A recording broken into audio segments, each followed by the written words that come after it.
तो hello guys, तो guys ये हमारे सैड ड्रामे की एपिसोड 12 बाकी लाइक सब्सक्राइब और शेयर कर दो गाइस। तो और उर्दू में के 12 एपिसोड गाइस हमारी। तो guys subscribe like share comment कर दो गाइस नेक्स्ट एपिसोड के लिए। तो गाइस चलो गाइस चलते हैं एपिसोड देखने। चलो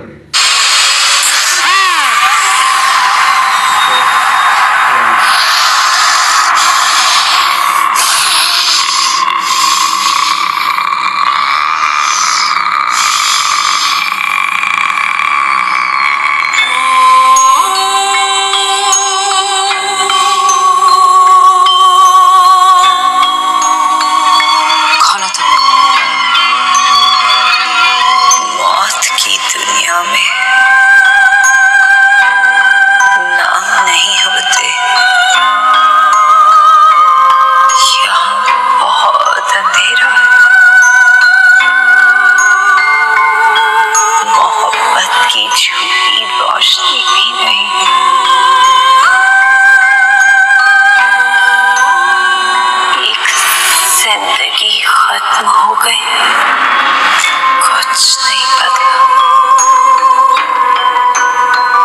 एक मौत की सरसराहटें सुनोगे हर तरफ।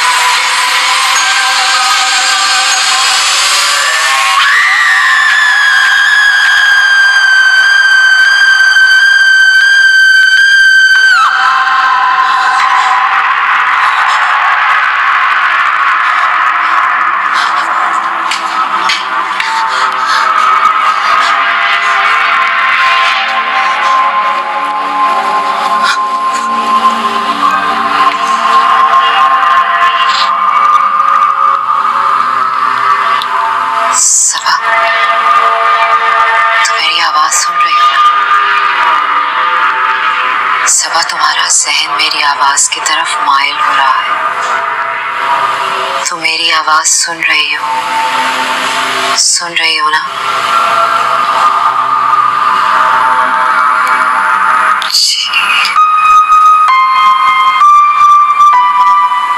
सबा, तुम नींद से बेदार हो रही, अपने आज में लौटा। आहिस्ता आहिस्ता अपनी आंखें खोलो।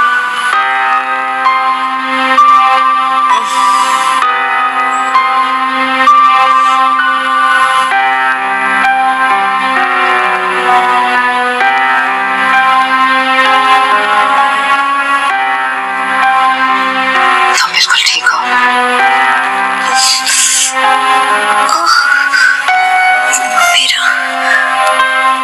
मेरा जिस्म बहुत निढाल है।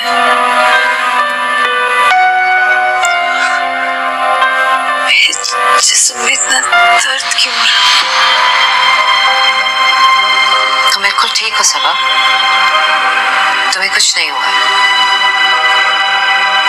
अलबत्ता जो मैं जानना चाहती थी वो तुम नहीं बता सकी। शायद मेरे हिप्नोटाइज करने में कोई मिस्टेक हो गई। अब तुम आराम करो और किसी वहम में ना पड़ो।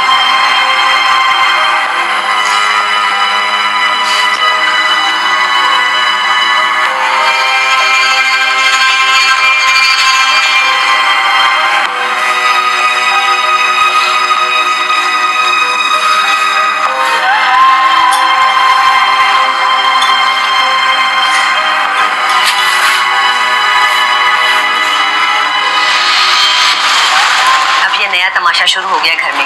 राशिद डॉक्टर ने लेकर आया था, पता नहीं बंद कमरे में क्या इलाज करती रही सबा का। कौन सी डॉक्टर ने अम्मा? वही क्या कहते हैं वो जो पागलों वाली होती है, साइकियाट्रिस्ट। हाँ वही। पता नहीं ये पागल औरतें मेरे बेटे के नसीब में क्यों लिखी हैं। हाय अम्मा, राशिद भाई से कहें इन चक्करों में ना पड़े, मामला कुछ और है। ये क्या कहना चाहती है? खुलकर बात कर। मेरे दिल में तो पहले ही तरह तरह के वहम आ रहे हैं। अम्मा, मेरा तो फरजाना की कत्ल वाली बात से ही दिल दहल गया। तुमने गौर नहीं किया? किसी ने फरजाना की मैयत स्वालिहा का जेवर पहना दिया। ये क्यों इस तरह की खौफनाक बातें कर रही है तू? भला फरजाना के कत्ल से हमारे घर का क्या ताल्लुक? ताल्लुक है अम्मा, ताल्लुक है। पता नहीं कौन सी गैबी चीज हमें अपना आप दिखा रही है। कभी फरजाना की शक्ल, कभी सबा की, कभी इस घर की। अब्बा मुझे तो डर लग रहा है कि कुछ बुरा होने वाला है। तेरे मुंह में खाक, आज क्या खा कर आई है तू घर से? जौल फल पके जा रही है खाम खाई। अम्मा खाना तो मैं यहाँ से ही खाकर जाऊंगी, बल्कि ऐसा ना अपनी सास के लिए भी लेकर जाऊंगी। वसीम इस्लामाबाद गए ना, तो फिर ऐसा को लेकर तो हमारी तरफ ही आ जाना, कुछ मुझे भी सहारा मिल जाएगा। पहले तेरी तरह तरह की बातें सुनकर मुझे वहन की बीमारी होगी, लगता है दिमाग की नसें फट जाएंगी मेरी। अम्मी घर में जो कुछ हो रहा है उसमें मैं क्या कर सकती हूँ? वैसे भी मुझे नहीं रहना यहाँ पे, पता नहीं घर में किन जिनभूतों का साया हो। अगर मुझ पे और ऐसा पे पड़ गया तो? वाह बेटी वाह, बजाय इसके कि माँ का दिल हल्का करे, उसे तसल्ली दे, उल्टा मुझे ही कटी जली सुना रही है? बड़ी खुद गर्ज है तू शैला। अच्छा ना अम्मा, मेरी प्यारी अम्मा सुने, मुझे कुछ सोचने दे, कोई हल निकालती हूँ मैं अपनी। अम्मा, अम्मा इधर आ, सुन।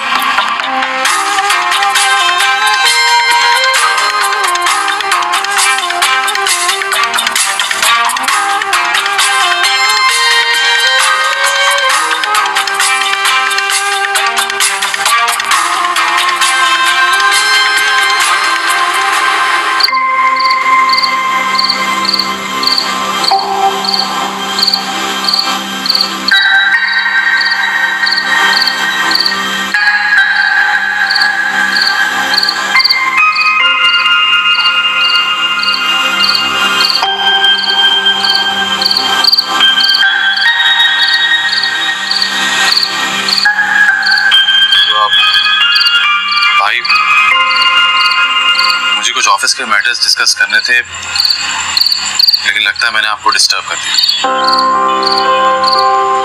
साजिद कल ऑफिस में डिस्कस कर लिया यार, अभी मैं कुछ भी कहने सुनने के मूड में नहीं। सॉरी।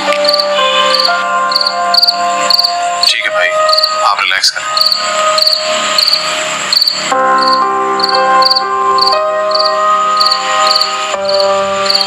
भाई सब खैरियत तो?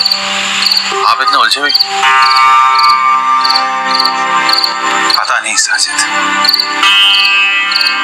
ऐसा लगता है जैसे दिल के सन्नाटे अब सरसराहटों में बदल रहे हैं। चाहकर भी मेरे हाथ में अब कुछ नहीं है यार। पहले मैंने सालिया को खो दिया और अब लगता है जैसे मैं आहिस्ता आहिस्ता सबको खो दूंगा। भाई परेशान मत हो। वो आपने डॉक्टर अरीशा को घर बुलाया था, उसका क्या नतीजा निकला? हाँ, वो अरीशा से हुई थी बात मेरी। वो कह रही थी कि हैरत की बात, मैंने कभी किसी इंसान में इस तरह की मावराई मखलूक आते हुए नहीं देखा।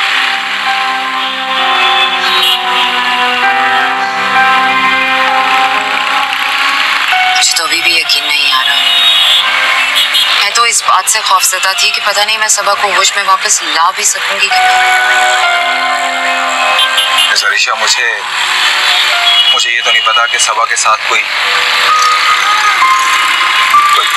जिन है या कोई रूह, लेकिन मुझे इस बात का यकीन है कि उसका ताल्लुक सिर्फ सबा से नहीं, मेरे घर के बाकी फैमिली मेंबर्स के साथ भी है, क्योंकि उनके साथ भी अजीब और गरीब वाक़यात पेश आ रहे हैं। कभी कभी तो ये सोच मेरे ज़हन को जकड़ लेती है कि मैं क्यों नहीं समझ सका कि सालिया गलत नहीं थी। उसे वाकई सच में खौफनाक चीजें नजर आती थी। जो हो चुका उस पर अब पछताने का कोई फायदा नहीं, लेकिन जो अब हो रहा है आप उसे रोकने की कोशिश करें। शायद मेरा प्रोफेशन मुझे ये बात कहने की इजाजत नहीं देता, मगर इंसानियत के नाते मैं जरूर कहूँगी कि ये केस साइकियाट्रिस्ट का नहीं है। आप किसी एक्सॉर्सिस्ट से कॉन्टैक्ट करें।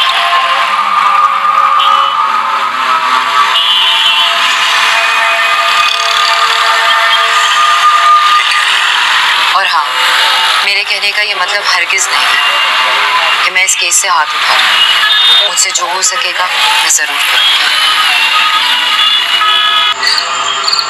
मुझे अपनी बेटियों की बेहद फिक्र है यार।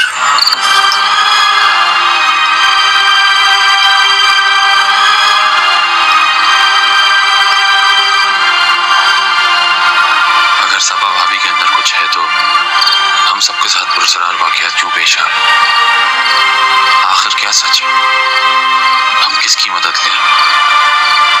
ऐसा शख्स कहाँ मिलेगा जो माहिर अमलियात हो, रूहानियात का इल्म जानता हो, जिस पर एतबार किया जा सके?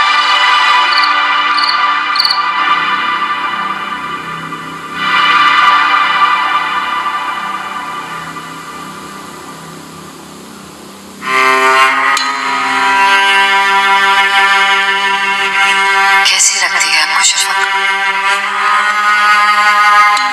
मेरी जान का सांप है। मैं अपने बच्चों के मामले में सवाब पे भरोसा नहीं करूंगा। हाँ, बेहतरी ही है। मैं कोई रख लेता हूँ।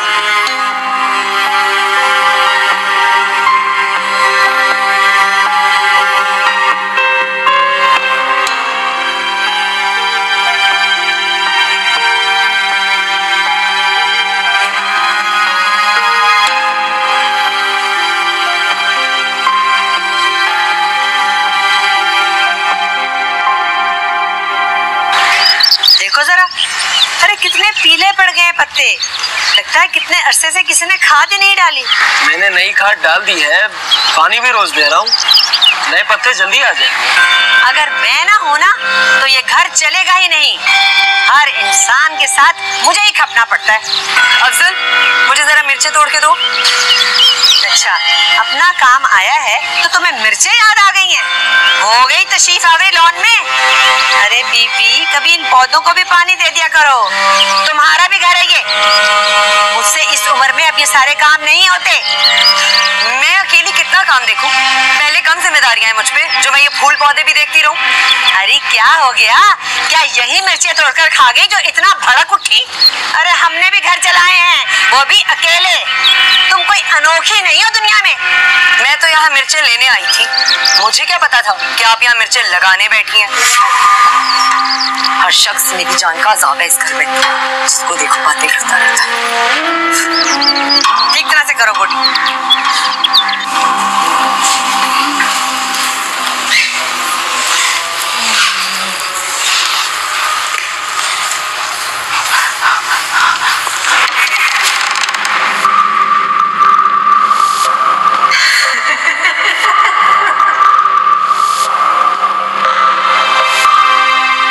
स्कूल का है, फिर वहाँ कमरे में कौन है?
सुकून है घर में। काश के सब दफा हो जाए। एक सांस और 3 जान का अजाब कभी वापस ना आए। मेरी तो सारी मुसीबतें खत्म हो जाए।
राइट?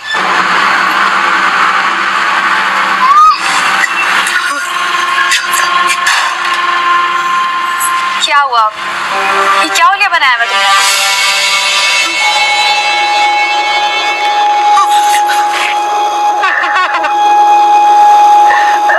अरे वाह, कुछ बोलो कि तुम क्या हुआ? इतना हाँफ क्यों रही हो?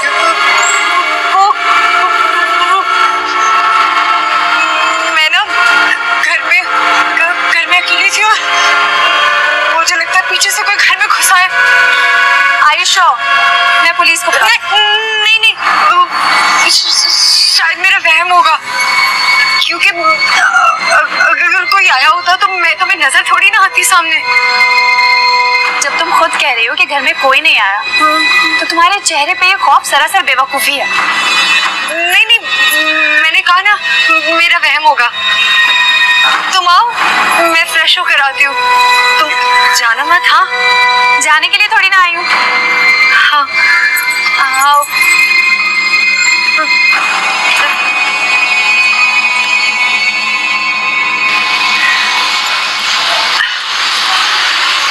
गाना बैठो।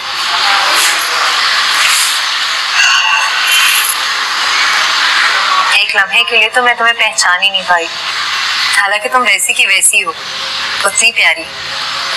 बस ऐसे अचानक मैं तुम्हें एक्सपेक्ट नहीं कर रही थी। सरप्राइज तो मैं हो गई तुम्हें इस तरह देखकर।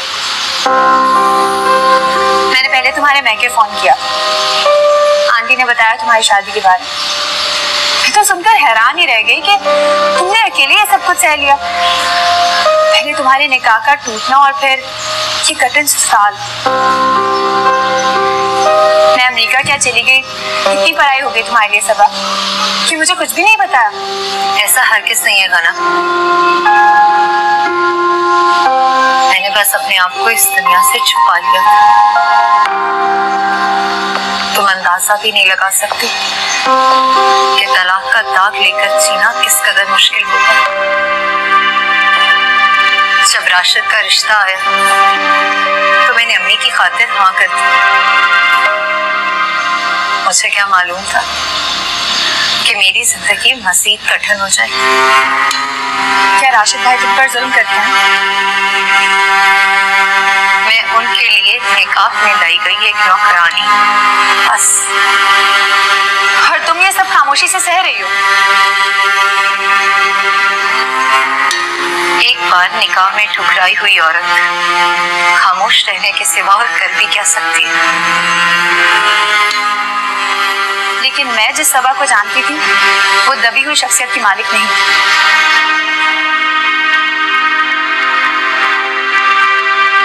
हालात शख्सियत बदल देते हैं बना।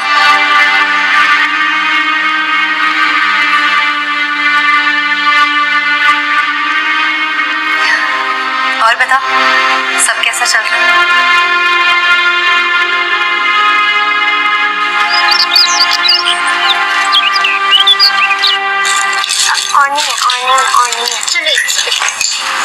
पीछे आ गया सांप सी।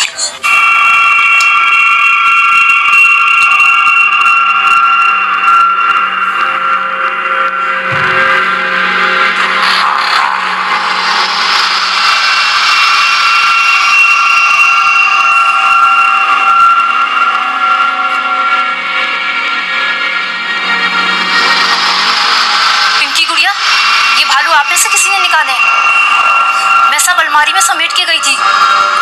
नहीं नजमा खाला, हमने तो ये नहीं निकाले।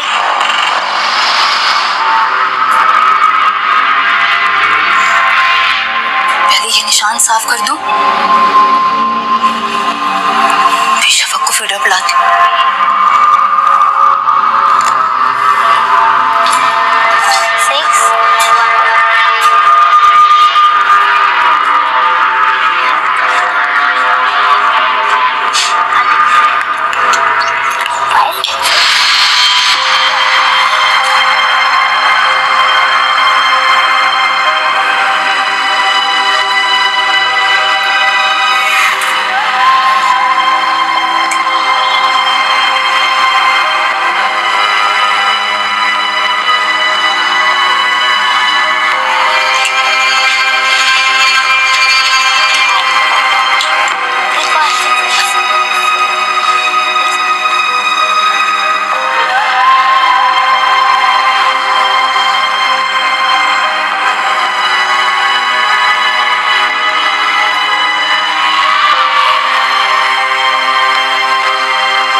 हुकूमत के साथ जितने लोगों से बात हुई, जितने लोगों से भी हम प्रोग्राम में बात करने की, वो तमाम लोग जो आईनी इस्लाती कमेटी के रुकन थे। अरे दफा करो इन खबरों को। हर वक्त कत्लो गारत दहशतगर्दी बात खत्म हो चुके थे।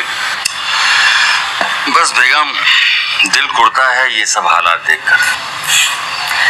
ये कत्लो गारत तो मुल्क की सतह पर हो रही है। घरेलू दहशतगर्दियों के बारे में आपका क्या ख्याल है? कितने मासूम लोगों की जान चली जाती है और किसी को खबर तक नहीं होती। तो भाड़ में जाए ना ऐसे लोग। हम ऐसे लोगों का अपने घर में जिक्र क्यों करें? अस्सलाम वालेकुम। अभी ये शादियां हैं, आज से बच्चों के काम ही देखा करेंगे। अब इस घर में किसी को भी मेरी बेटियों के काम करने की जरूरत नहीं पड़ेगी। आप मेरे सारे काम समझा दीजिएगा। ये रात में घर वापस चली जाया करेंगे। तुम कहाँ जा रहे हो? मैं ऑफिस जा रहा हूँ। तुम मेरे साथ आओ, मैं तुम्हें काम समझाती हूँ।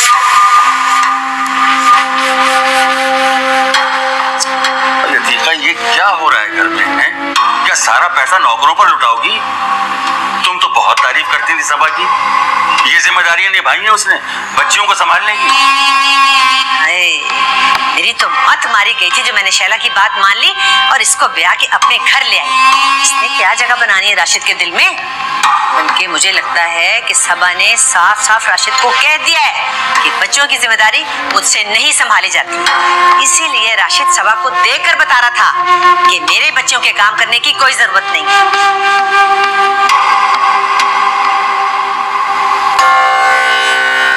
पता करें मेरी बेटी कहाँ खो गई है। उसका कुछ पता नहीं चल रहा। पुलिस वाले भी कुछ नहीं कर पा रहे। न जाने मेरी बेटी किस हाल में होगी। हमें तो ये भी नहीं पता कि हमारी बेटी जिंदा होगी भी या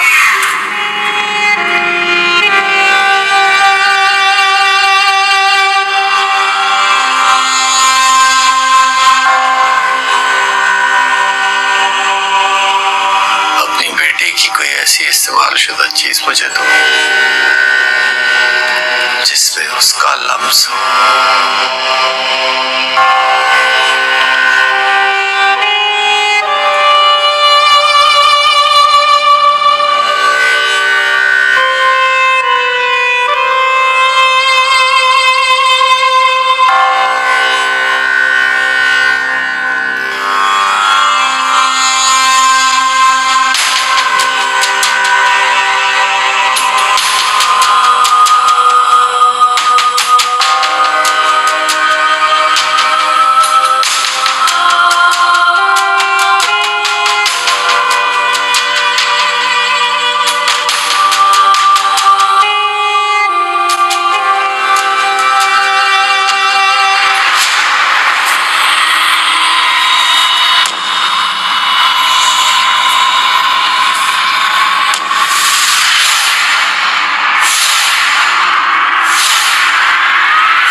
और ये गोल पीटी।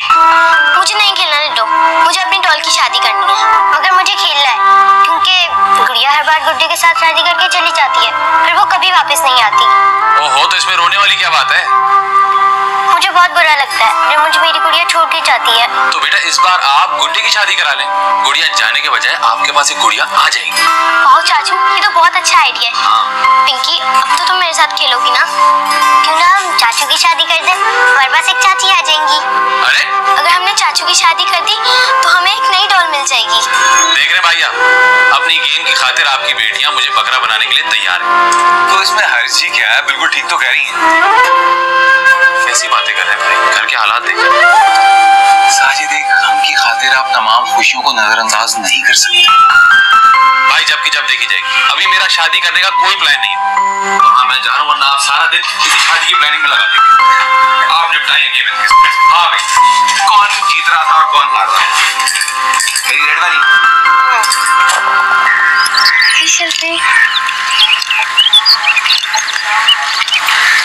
अम्मी, अकबर थोड़ा अजीब नहीं है? क्यों बेटा, आपको ऐसा क्यों लगता है? अम्मी, कल इसने मेरा और सिद्रा का पूरा खाना ही चट कर लिया। अम्मी, इसको इतनी भूख लग रही थी कि ये हमारी प्लेटें भी खाता था। लेकिन अकबर तो मिर्चों वाली चीजें नहीं खाता ना। अम्मी, मिर्ची तो ये ऐसा बैठा खा रहा था जैसे कोई चॉकलेट हो। गलती से खा लिया होगा, तुम लोग परेशान नहीं हो, खेलो अपना।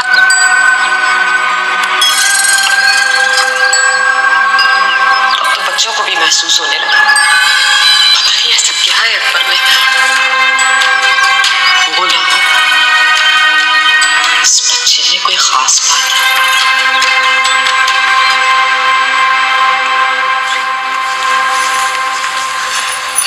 अम्मी, ये सादिया कहाँ है?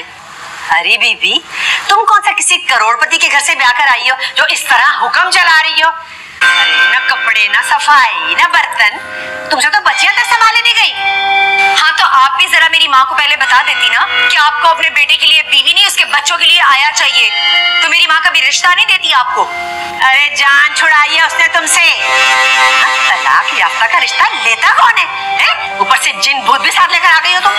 हाँ तो मुझे कौन सा सुख मिला इस घर में? हाँ पता नहीं कौन से ताबीज गंडे करने वालों में फंस गई हूँ मैं। और आपका बेटा राशिद, वो तो सौलेहा की यादों से ही बाहर नहीं निकलते। जिंदगी तो मेरी बर्बाद हुई है ना। बीबी जी, आप ऊपर जाएं, ऐसे बात बढ़ाने का क्या फायदा? तुम छोड़ो मुझे। और आप अपने बेटे से क्यों नहीं पूछती जो अपनी बेटियों के लिए अपनी माँ पर भी भरोसा नहीं करता? बीबी जी, आप ऊपर जाएं। जिसको देखो मुझे बातें सुनाते रहते हैं। अरे शैला, ये तूने कौन सा बदला लिया है मुझसे? इस आफत को हम पर सवार कर दिया। निगाहें लग गई हैं इस घर को सालिया बीबी की। तू तो दफा हो जा यहाँ से। ये उस सालिया की नौसत है जो यहाँ से जा नहीं रही। गरम जली मरते मरते भी बच्चों का अजाब हमारे पल्ले डाल गई।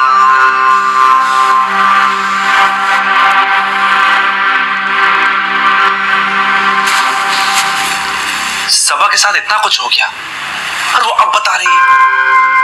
वो तो अभी भी ना बताती, हालात के हाथों मजबूर हो गई थी। गना ने उसकी हालत देखी है, सबा ठीक नहीं थी। उसका फोन आया था, मैंने उसे कुछ खास नहीं बताया कि कहीं उसे पागल ही ना समझ बैठे। आप भी कुछ जल्दी थी ना इस रिश्ते की।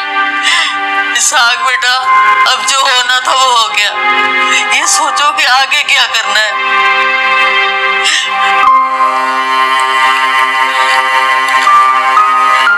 अच्छा अम्मी, आप परेशान ना हो और रोने की जरूरत नहीं है आपको। अच्छा आप एक काम करें, सबा को कुछ दिनों के लिए घर बुला लें। राशिद भाई से मैं बात कर लूंगा, ठीक है? अम्मी मैं कह रहा हूँ ना, सब कुछ ठीक हो जाएगा। सबा लवारिस नहीं है। मेरी फूल जैसी बच्ची गुमराह के रह गई। अम्मी रो क्यों रही है इतना? सब कुछ ठीक हो जाएगा।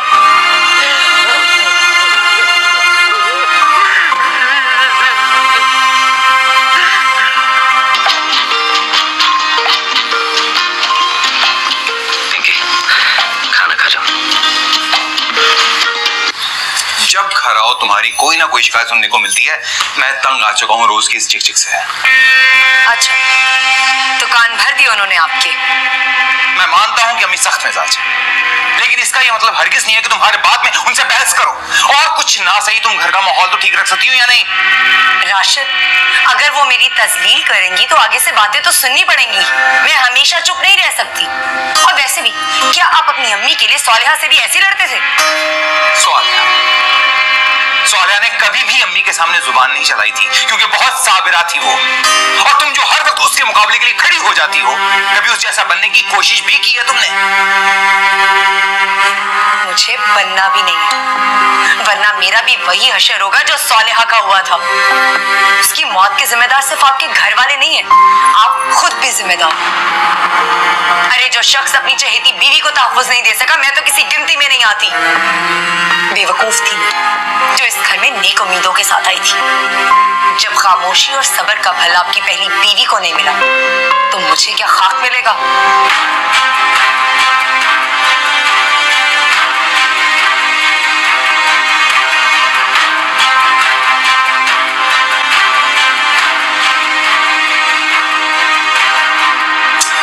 कमाल करती हो बेगम, हैं? क्या जरूरत थी तुम्हें राशिद के आगे सबा की शिकायत लगाने की? पहले ही उनमें ज़हनी हम आंगी नहीं है, थोड़ा बर्दाश्त करो। बस नहीं हुआ मुझसे बर्दाश्त, इसीलिए मैं फट पड़ी राशिद के सामने। अरे भाई, ऐसा करोगी तो क्या राशिद का घर बसेगा? तो फिर क्या उसकी तीसरी शादी करवाओगी? हाँ तो क्या बुराई है तीसरी शादी कराने में? अरे मैं बेटे का घर बसाने के बारे में सोच रही हूँ ना, तो क्या गलत है? तुम गुस्से में हो और फजूल है तुम्हें कुछ समझाना। सो जाओ, रात बहुत हो गई है।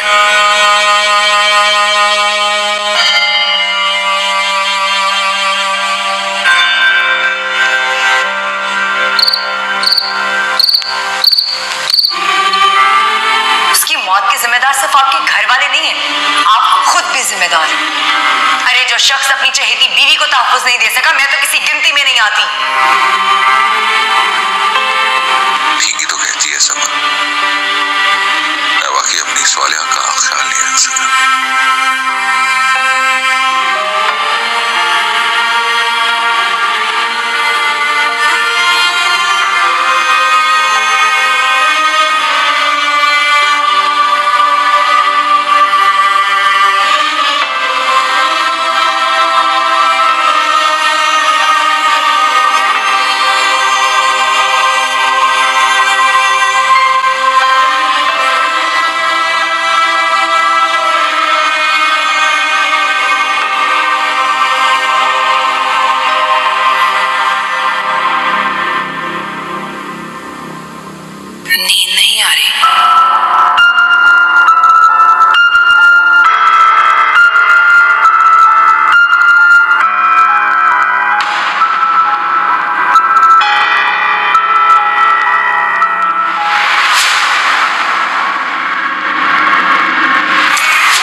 की तल हकीकतों को हम कागज पर लिखे हुरूफ की तरह मिटा सकते हैं। रवैयों के भौचाल में बिखरते बिखरते कुछ अनमोल रतों को तो हम बचा सकते हैं।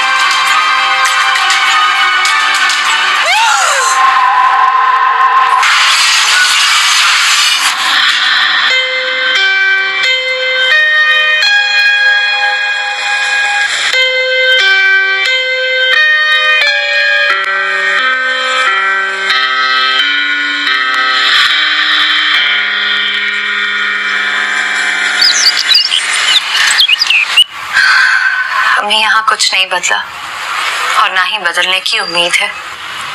ऐसी बातें क्यों कर रही हो सबा? क्या तुम्हारा घर वालों के साथ कोई झगड़ा हो गया? बस अम्मी, छोटी मोटी खटपट तो होती रहती है ना ससुराल में। और अतीका आंटी वैसी बिल्कुल नहीं जैसी वो नजर आती। अगर मैं उन्हें थोड़ा बहुत जवाब नहीं दूं ना तो वो मेरा भी वही हाल करेंगी जो सालिहा का किया था। तुम्हें कैसे पता चला कि अतीका का रवैया सालिहा के साथ अच्छा नहीं था? बस अम्मी, यहाँ रह के अंदाजा हो गया। घर में अजीब अजीब पुरस्कार वाकयात हो रहे हैं अम्मी। कल रात को मेरी आंख शीशे के टूटने से खुली। सामने की दीवार का सारा शीशा चकनाचूर हो चुका था और राशिद उसके सामने खड़े थे। पूरे कमरे में सिर्फ कांच ही कांच था। राशिद के चेहरे का खौफ बता रहा था कि उन्होंने कुछ देखा है, लेकिन मुझे कुछ नहीं बताया। तुम्हारी बातों से ना मेरा दिल दहला जा रहा है। मैं कुछ नहीं जानती, बस तुम आ जाओ रहने के लिए मेरे पास। अम्मी, मैं अभी नहीं आ सकती, कुछ दिन के बाद आ जाऊंगी। तो ठीक है, मैं और इसहाक शाम को मिलने के लिए आ रहे हैं। अम्मी, अम्मी आप मेरी बात तो समझें। मुझे कुछ नहीं सुनना, हम आ रहे हैं शाम को। हाँ।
रफीका बहन, आप तो कुछ लें, आपने तो लिया ही कुछ नहीं।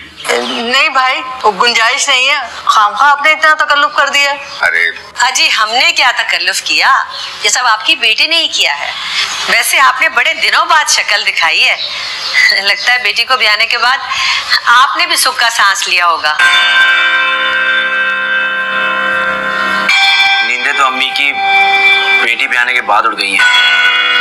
मतलब क्या है तुम्हारा? आप लोग मेरे कमरे में चले ना, वहां बैठकर बात करते हैं। ठीक है अब्बू? ठीक है बेटा।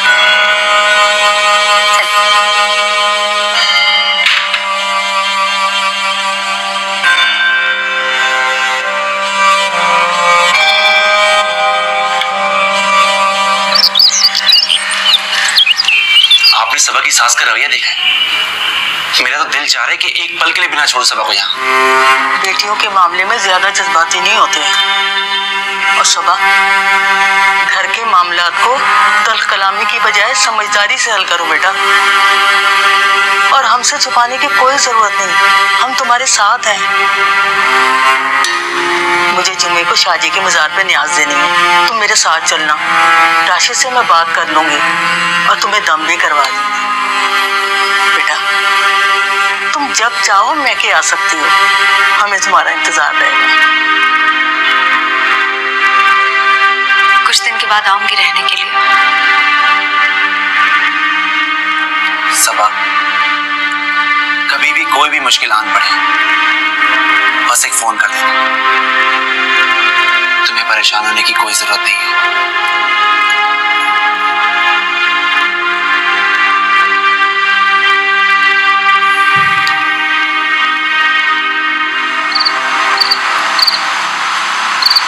हाँ, तो जिन जिन बच्चों ने होमवर्क नहीं किया वो खड़े हो जाएं। और जिन जिन बच्चों ने होमवर्क कर लिया टीचर की कॉपीज चेक करवा दें। जी क्या कर रही हैं मेरी डॉल्स? पापा, अब तो आप हमारे साथ खेलते भी नहीं हैं। लो कर लो बात। कहानियां कौन सुनाता है?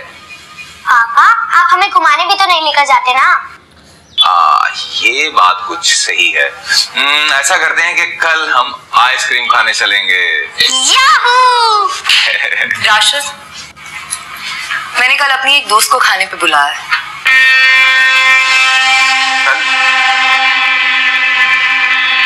कौन सी दोस्त? खना नाम है उसका, अमेरिका से आई है। घर आई थी मुझसे मिलने के लिए जब अम्मी और नजमा बाजार गए थे। तुमने पहले नहीं बताया?